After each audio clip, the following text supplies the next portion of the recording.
નમસ્કાર, ન્યૂઝ 18 ગુજરાતીમાં આપનું સ્વાગત છે। આપની સાથે હું છું મિત્તલ। સમાચારો પર નજર કરીએ તો રાજ્યમાં કાતિલ ઠંડીમાંથી રાહત ભલે મળી હોય, પરંતુ લોકોની ખુશી ઝાંઝી ટકવાની નથી, કારણ કે ગુજરાતીઓ ફરી એકવાર ઠરવા તૈયાર થઈ જજો। બીજા રાઉન્ડમાં ઠંડી ભૂક્કા બોલાવશે। ગુજરાત બની જશે જમ્મુ કાશ્મીર।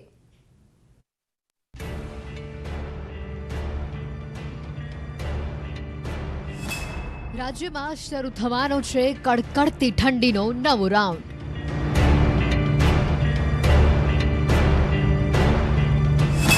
ગુજરાતીઓ ઠંડીમાં ઠરવા થઈ જજો તૈયાર।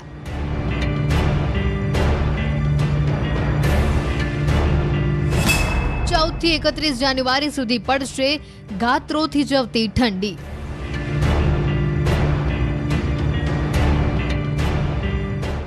જી હા, હાલ ભલે રાજ્યના લોકોને ઠંડીથી રાહત મળી હોય, લોકો ઠંડી ગાયબ થઈ જતા ખુશ હોય, પરંતુ રાજ્યમાં કડકડતી ઠંડીના નવા રાઉન્ડનું કાઉન્ટડાઉન શરૂ થઈ ગયું છે। બસ થોડા જ દિવસોમાં ગુજરાત બની જશે હિલ સ્ટેશન। ગુજરાતના મોટાભાગના જિલ્લાઓમાં બની જશે જમ્મુ કાશ્મીર। ગુજરાતમાં કાતિલ ઠંડી ફરી પડવાની છે। મોટાભાગના શહેરોમાં 6 થી 7 ડિગ્રી સુધી તાપમાન પહોંચી જવાની આગાહી છે।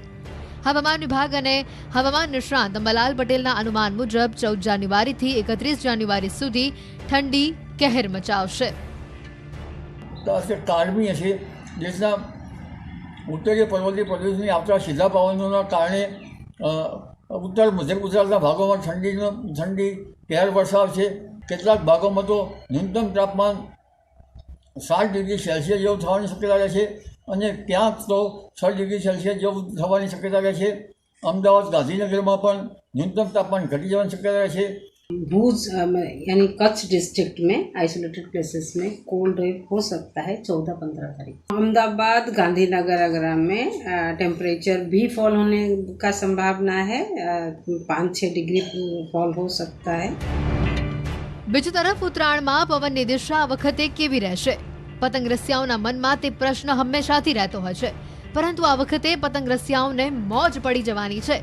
આ વખતે પતંગ ચગાવવા માટે બહુ ઠુમકા નહીં મારવા પડે।